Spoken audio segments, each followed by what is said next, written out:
the two hydrogens take up only 11% of the molar mass, and oxygen takes up 89%. Knowing that, we calculate 11% of 1942.3 to get 213.65 moles of hydrogen and 1,728.63 moles of oxygen.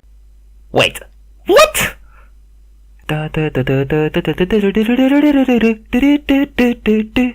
Hello Internet, welcome to whatever this is. So first off, I love game theory. They make fun videos that give information about things that most people in the world would never even think about glancing at. And don't worry, this won't be another Mario isn't mental video, because I actually kinda like that video. Nope, this will be about the Fullmetal Alchemist video, a series I have no investment in. So why touch it? Because I'm a to-be chemist. So when a simple yet huge mistake gets made and almost no one addresses it, I feel like I should be the person who addresses it. So, what is the problem? Well, let's take a look.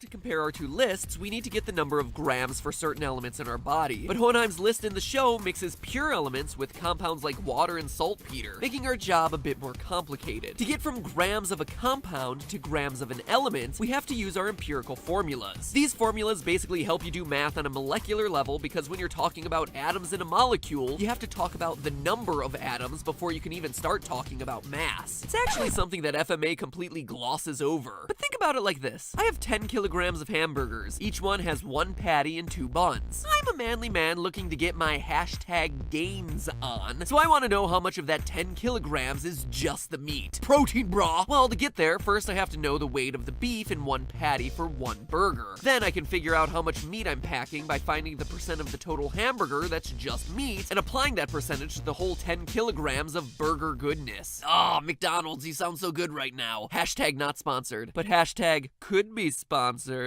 McDonald's. Anyway, the same thing applies to the Elric list. Think of our water molecule H2O as the hamburger of the chemistry world, where the oxygen is the beefy center and the hydrogens are our buns. Ed says that we need 35,000 grams of water to create a human, but how many grams of hydrogen do I have versus grams of oxygen? Well, just like needing to know the number of burger patties I had, we need to know how many atoms we have of each element, since a hydrogen atom weighs a lot less than an oxygen atom. And because this is chemistry and not a barbecue, we have to do all that in molecular terms. To do that, we'll be using moles, a word that's probably causing some of you watching to have PTSD from your high school science days. Hey, at least I'm not bringing up sig figs, right? A mole is a word chemists use instead of a really big number, 6.02 times 10 to the 23rd power. It's like if a baker says a dozen, we know he means 12, unless he's referring to a baker's dozen, in which case he means 13, and making this a kinda bad example. If a chemist says a mole, they mean 6.02 times 10 to the 23rd. Seriously, science, this is why people take women's studies majors in college. For every element, there's a molar mass for that element, which is the number of moles in a single gram of it. It sounds complicated, but it's just a ratio that lets you flip back and forth between grams and moles whenever you're solving problems like this. So here's how we're gonna use it. We start with grams of a compound like H2O, then we turn it into moles using our ratio for molar mass. Where did we get this random number for the molar mass of water? You can calculate it by using the periodic table, or you can just look it up on Google. I'll let you guess which one I did. For water, our magic molar mass ratio is 18.02 grams per mole. We put in Edward's 35,000 grams of water from his list and multiply by 1 mole over 18.02 grams of water to get 1,942.3 moles of water.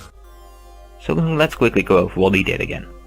First he compares it to hamburgers, with a percentage burger and a percentage bread.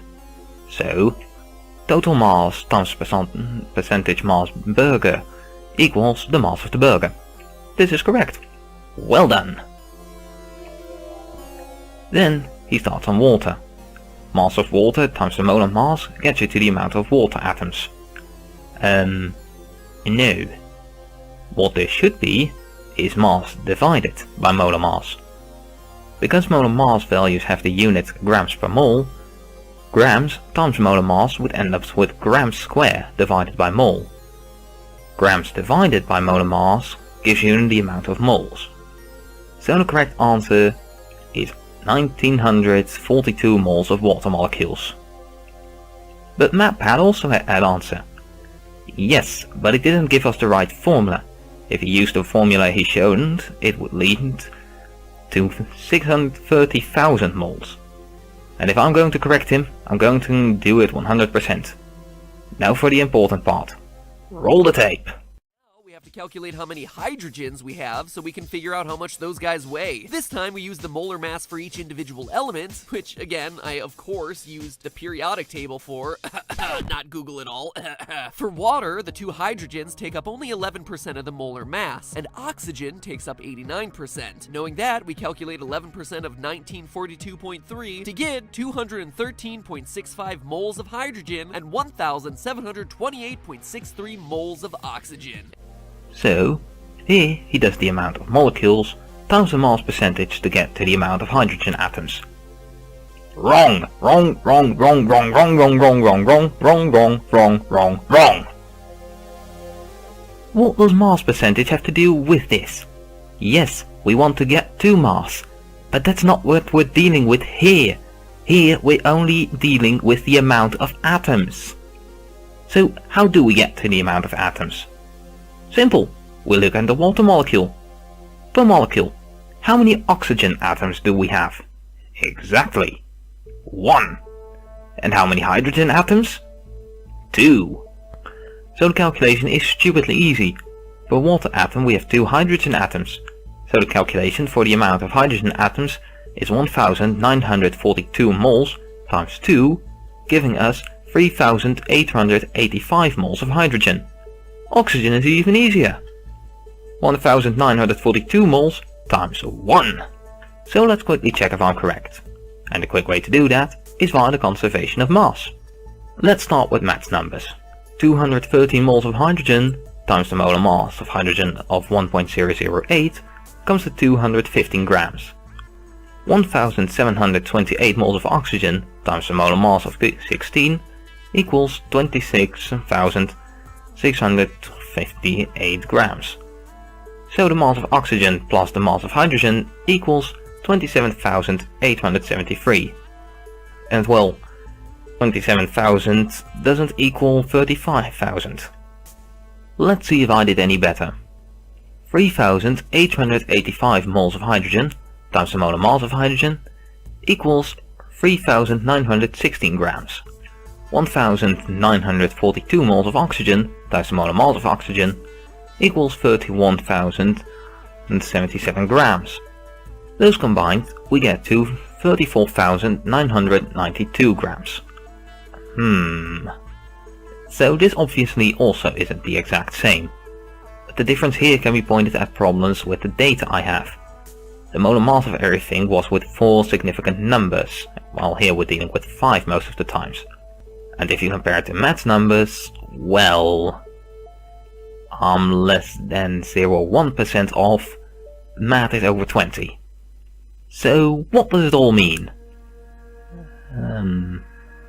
Nothing! Yep, all of this changes nothing for the theory. Why? Why doesn't it mean anything? The values are still way too wrong. It's that simple. Sure, some values will be closer now, but there were also a lot of things on that list where you start with the weight of the atoms, so Matt wouldn't have miscalculated those. And those most of the time are the small numbers. But small numbers kill. A little too little and you're dead. A little too much and you're dead. A normal body regulates these very carefully. But here, that isn't an option. This isn't a body maintaining itself, this is poof, body. And it would be a miracle if the thing moves in the first place with these values. So, what does it all mean? Simple. Well done MatPat for making a good theory. But your numbers were off. And hopefully you, dear viewer, know a little bit more about chemistry. You might think this is really basic stuff, but you would be astonished to know how much we still use these calculations. But hey, that's just a correction. A minor correction. Thanks for watching.